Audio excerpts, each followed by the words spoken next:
فرمودات۔ تکبر کی گندگی کو دل سے دور کرنے کا بہترین وسیلہ نماز ہے۔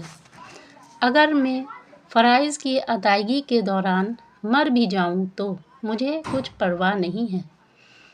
پہلا حق باہر والوں کا ہوتا ہے، اس کے بعد گھر والوں کا حق ہوتا ہے۔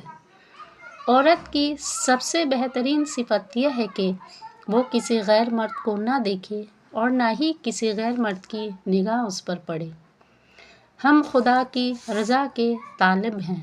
دنیاوی مال و متاع کی ہمیں کوئی حاجت نہیں اور نہ ہی ہم اس کی خواہش رکھتے ہیں۔ خود بھوکا رہنا پڑے تو رہ لو، مگر سائل کو دروازے سے خالی ہاتھ مت لوٹاؤ۔ ہم نے دنیا کے بدلے آخرت کو قبول کیا ہے، اس لیے غربت و افلاس کے صدمے ہمیں اٹھانا پڑے ہیں۔ مال کی مصیبت اور اس کا ضائع ہونا کوئی بڑی بات نہیں، جبکہ اچھے لوگوں کا جدا ہو جانا بڑی مصیبت ہے۔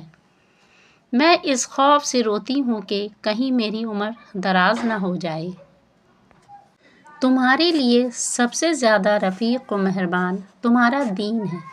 صاحب عقل و خرد وہی شخص ہے جو مہربان کے حکم کی پیروی کرے اور اس کی شفقت کو ملحوظ خاطر رکھے۔ ہم نے تمام دنیاوی ضرورتوں کو چھوڑ کر اپنی راحتوں کو فنا کر دیا ہے۔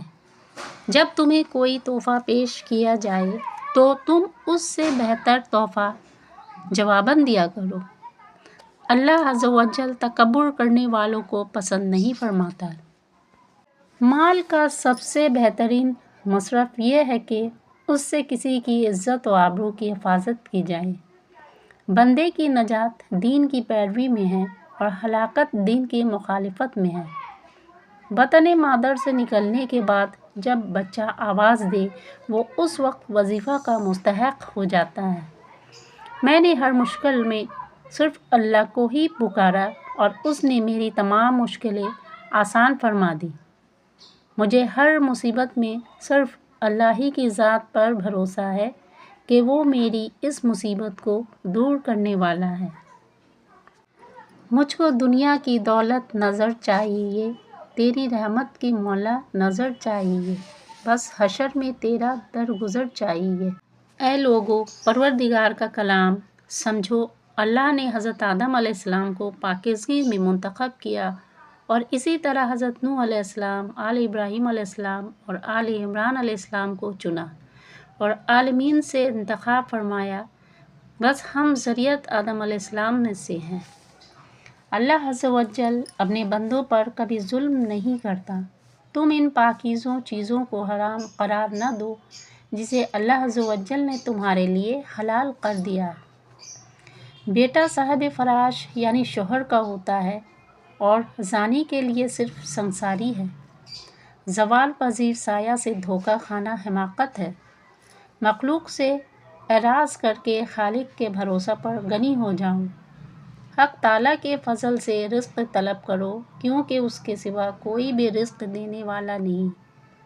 ہمارے ساتھ وہی بغض رکھتا ہے جس کے مال اور اولاد میں شیطان کی شراکت داری ہو۔